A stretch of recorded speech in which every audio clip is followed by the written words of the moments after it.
When I noticed my electric bill gone up, I started asking my neighbors, is your bill also going up? And they had no idea that this was happening. If you live in any of these states, your electric bill is higher this summer. It's not because of anything you did. You're paying more because the world's biggest tech companies are building so many data centers. I do guess that a lot of the world gets covered in data centers over time, but I don't know, because maybe we put them in space. Is this something where we are committed to building out data centers across our 60 regions? We're absolutely going to. Big tech's quest for artificial intelligence is creating a tidal wave of new costs that are about to hit all of us, even if you live nowhere near a data center. The big problem is that we're all subsidizing the wealthiest corporations in the world in their pursuit of artificial intelligence. Americans' utility bills are rising while big tech's profits are going through the roof. We traveled into data center country and found a hidden wealth transfer. Everyday people covering the power costs of the data center build-out. Companies like Amazon and Meta striking secret deals with utilities. It's all proprietary, it's all behind non-disclosure agreements and blacked out documents. And lobbying for a system that leaves all of us footing their bill, unless we do something about it. So I've always paid attention to my electric bill, mainly for environmental friendly reasons. I wanted to make sure I'm not using too much light, and what room am I using the most light. Cassandra Linez lives in northern New Jersey. In July, she got an electric bill that caught her attention. The thing I noticed right away was, compared to the same time last year, my bill has gone up, but also I noticed my usage went down. I started to pay attention to this box area where it describes your supply charges, and I noticed a $29 increase on my bill. To me, honestly, it felt almost like a slap in the face to use less energy and then get charged more for it. A lot of folks sometimes work 2 to 3 jobs to be able to pay their bills and don't take the time or have the time and luxury to even look down at their bill. I sat down with a neighbor and I asked her about her electric bill, if it's gone up. And she was like, well, where would I check that? And she brought it out and I checked and her bill looks the same as mine. It's also gone up in the supply section. I wanted to understand why Cassandra and her neighbors are suddenly paying so much more for electricity every month. To figure that out, I ended up having to travel 300 miles south. This is like the Wall Street of the data center industry. Julie Bolthouse researches the dramatic growth of an area of Northern Virginia known as Data Center Alley. So there's already over 200 data centers that are built or approved in Loudoun County. We have the largest data center market in the world by far. And so there's a race to ensure that these companies have enough space to grow out what they hope to be the future of AI. The demand is just off the charts. We're the biggest owner, the biggest developer of data centers, and our pipeline right now is up 25% year on year. Between 2021 and 2024, the number of data centers nationwide nearly doubled. And that's because companies like Amazon, Meta, Microsoft, and Google have decided to invest billions on technology that requires an enormous amount of computing power. What does it take to win? For AI, that means you've got to have the most powerful training compute. Training compute is kind of like the engine. There's horsepower of the engine. We are basically all in on this. We're building multiple multi-gigawatt data centers. As the tech industry is currently conceiving of artificial intelligence, it just requires a massive amount of energy-intensive, power-hungry computer chips. Ari Pesco wrote a recent report about how data centers are affecting energy markets. We've seen announcements from Meta and from OpenAI that they intend to develop 5 gigawatt data center campuses. I mean, just to, I guess, put this in perspective, I think a gigawatt, it's like around the size of like a meaningful nuclear power plant only going towards training a model. These AI development companies want to get these gigawatt-sized facilities online. They want many of them around the country, and they want to do it within the next few years. In 2025, the tech industry is expected to spend about $475 billion on data centers, up 42% since last year. Today, data centers make up about 4% of US electricity demand. In just the next 3 years, that's expected to triple. The United States has never generated more electricity in our history than we are today. The problem is is that data centers are bursting through the envelope of energy demand, and we're seeing record energy demand almost entirely being driven by data centers. Tyson Slocum works on energy and utility issues at Public Citizen. And so let's take an example in the world's largest power market. It's called PJM. It covers 13 US states from Illinois to Washington, D.C. About 65 million Americans live within its footprint. Many factors determine what we pay for electricity, but to understand how data centers are making it more expensive, it's important to know that the price that utility companies pay for power is set in regional markets. The biggest of those is a market known as the PJM. They had a big, what's known as a capacity auction last year. Last year's capacity auction broke all records.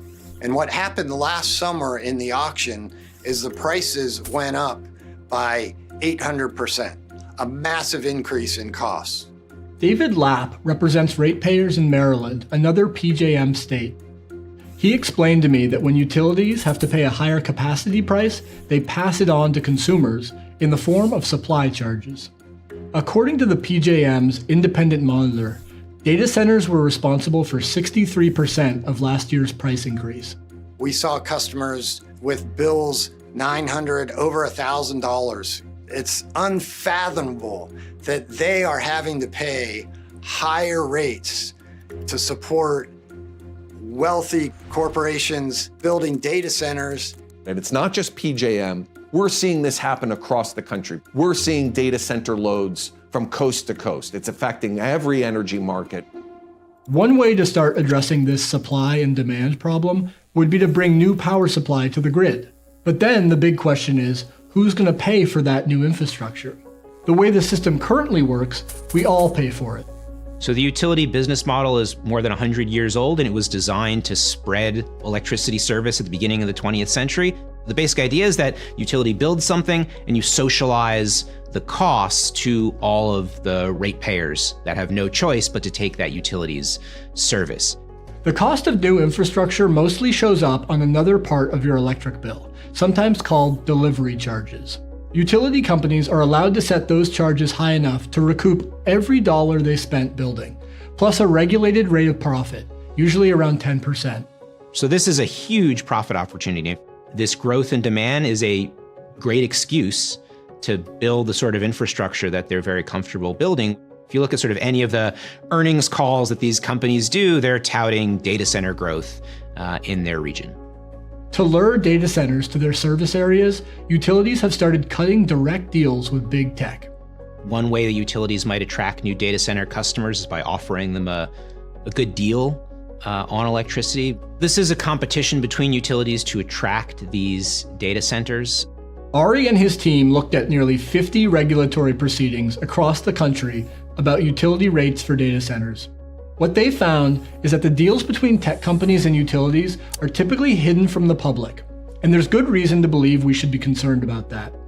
The concern with these deals is that the data center may be underpaying, that it's not covering the cost that the utility is incurring to provide service to that data center. And there's going to be a shortfall for the utility, and it's going to look to the rest of us, to ordinary ratepayers, to make up that difference. And so our rates will go up in order to finance a sweetheart deal for a data center.